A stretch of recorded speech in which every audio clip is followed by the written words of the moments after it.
memberkati.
Shalom umat yang dikasihi dalam nama Yesus Kristus. Doa dan harapan saya kita semuanya dalam keadaan sehat. Sebelum kita mendengarkan renungan ini, mari kita bersatu dalam doa. Terima kasih Tuhan Yesus buat anugerah-Mu, buat cinta kasih-Mu, Bapa surgawi. Kami mau mendengarkan firman-Mu. Berkumandanglah Engkau ya Bapa, karena kami siap untuk mendengarkannya. Amin. Kita yang dikasihi dalam nama Yesus Kristus, firman Tuhan buat kita hari ini tertulis dalam kitab Keluaran pasal 20 ayat 16. Saya akan bacakan buat kita. Jangan mengucapkan saksi dusta tentang sesamamu, demikianlah firman Tuhan.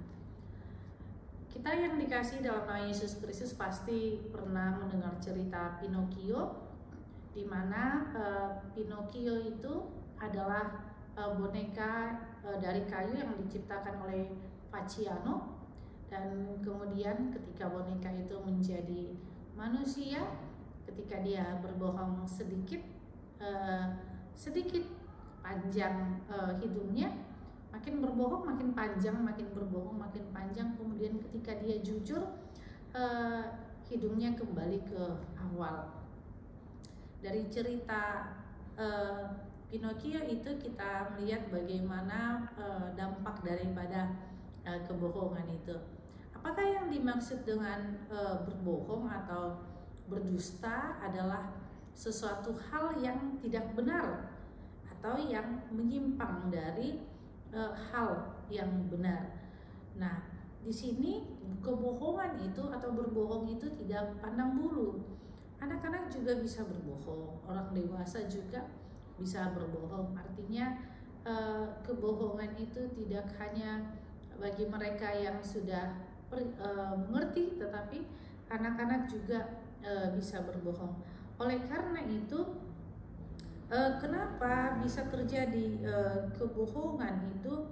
Tentu kebohongan itu adalah karena dia takut untuk menerima hukuman. Artinya pasti ada penyebabnya dia berbohong. Contohnya ketika dia mengambil pensil, dia katakan saya tidak mengambilnya.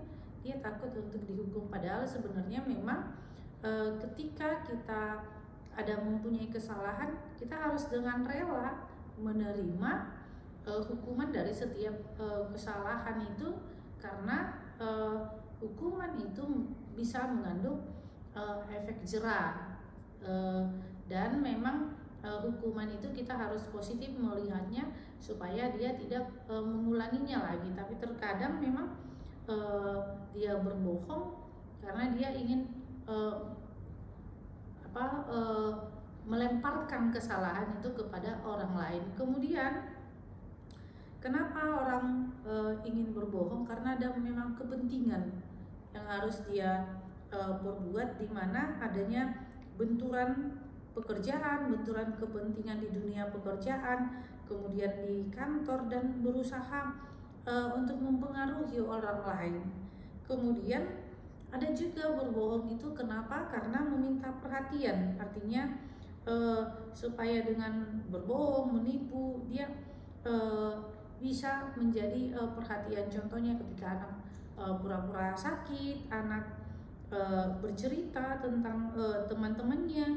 Jadi di sini kita melihat bagaimana kebohongan itu juga bisa mengakibatkan seseorang anak mencari perhatian, kemudian menginginkan sesuatu hal. Nih ketika berbohong ada yang diinginkan sesuatu hal, dan kemudian yang berkaitan dengan laporan seseorang anak kecil. Nah, banyak hal-hal yang menjadi latar belakang seseorang itu berbohong, atau ingin dihargai atau menjaga perasaan orang lain, juga akhirnya jadi berbohong. Nah, tetapi ketika kita berbohong terus, apakah itu jalan penyelesaian dalam setiap jalan-jalan hidup kita? Karena itu Allah memerintahkan orang Israel melalui titahnya, kitab Taurat, mengatakan jangan mengucapkan saksi dusta tentang sesamamu manusia. Artinya dalam titah ke-9 ini,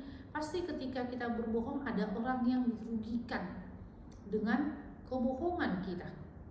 Karena itu dalam pengadilan dibuat simbolnya adalah timbangan dengan ditutup mata. Artinya bagaimana kebohongan itu adalah ada yang kita sakiti dengan mengucapkan kebohongan itu. Oleh karena itu bahwa di atas daripada kebohongan itu adalah kejujuran. Ketika kita jujur, sekalipun kejujuran itu mungkin menyakitkan, tetapi kejujuran itulah membawa kita perubahan. Di dalam kejujuran itu kita berusaha untuk berbuat baik. Karena apa? Dengan kejujuran itu kita melihat bahwa kita menjalankan firman Tuhan. Oleh karena itu mari, walaupun menjadi kebiasaan kita untuk berbohong, mari putuskan untuk belajar jujur. Mari kita memutuskan untuk menghargai satu sama lain, supaya tidak ada yang dirugikan dari setiap kebohongan yang terjadi. Karena ketika suami istri bohong, terjadi hubungan yang retak dan ketidakharmonisan. Anak-anak yang berbohong, ya pasti akan kebiasaan. Karena itu diputuskan itu semuanya. Ingatlah, ketika kebohongan terjadi akan ada kematian hati nurani. Tetapi ketika kejujuran, akan ada apa? Perbuatan baik yang secara alamiah ada di dalam diri kita. Amin. Kita bersatu dalam doa. Terima kasih Tuhan Yesus buat anugerah-Mu, buat cinta kasih-Mu. Kami sudah mendengarkan firman-Mu, ajari kami untuk selalu berkata jujur dan tidak berdusta. Inilah doa kami dalam nama Yesus Kristus, kami berdoa padamu. Amin. Anugerah Tuhan kita Yesus Kristus dan kasih Allah dan persekutuan Roh Kudus itulah yang menyertai kita. Amin.